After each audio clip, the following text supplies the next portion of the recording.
चार मोमबत्तियां की कहानी। रात का समय था। चारों तरफ गहरा अंधेरा छाया हुआ था। केवल एक ही कमरे में उजाला था जिसमें चार मोमबत्तियां जल रही थी। चारों मोमबत्तियां एकांत देखकर आपस में बातें करने लगी। पहली मोमबत्ती बोली, मैं शांति हूँ। जब मैं इस दुनिया को देखती हूँ तो बहुत दुखी हो जाती हूँ। चारों ओर आपाधापी, लूट खसोट और हिंसा का बोलबाला है। ऐसे में यहाँ रहना मुश्किल है। अब मैं यहाँ और नहीं रह सकती। इतना कहकर पहली मोमबत्ती बुझ गई। दूसरी मोमबत्ती भी अपनी मन की बात कहने लगी, मैं विश्वास हूँ। मुझे लगता है कि झूठ, धोखा, फरेब और बेईमानी मेरा वजूद खत्म करते जा रहे हैं। यह जगह मेरे लायक नहीं है। मैं भी जा रही हूँ। इतना कहकर दूसरी मोमबत्ती भी बुझ जाती है। तीसरी मोमबत्ती दुखी थी। वह कहने लगी, मैं प्रेम हूँ। मैं हर किसी के लिए हर पल जल सकती हूँ, पर अब किसी के लिए मेरे पास वक्त नहीं बचा। स्वार्थ और नफरत मेरी जगह लेते जा रही है।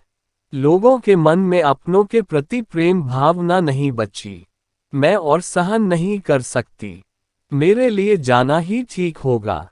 यह कहकर तीसरी मोमबत्ती भी बुझ गई। तीसरी मोमबत्ती के बुझते ही कमरे में एक बच्चा आता है।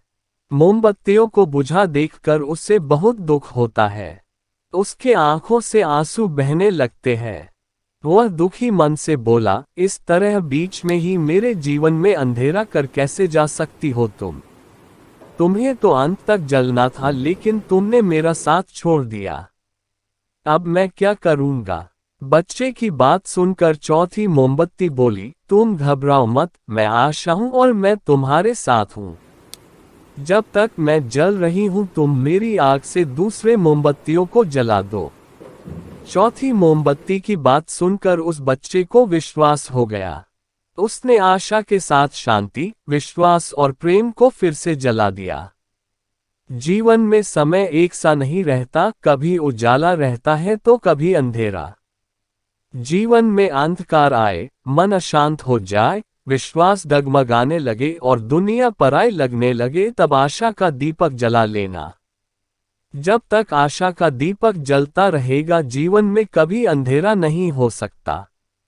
इसलिए आशा का साथ कभी न छोड़े। मुझे उम्मीद है आपको यह कहानी, चार मोमबत्तियां की कहानी, the four candles story in Hindi, जरूर अच्छी लगी होगी। अगर अच्छी लगे तो इसे शेयर जरूर करें और कमेंट करके अपना विचार भी जरूर लिखें।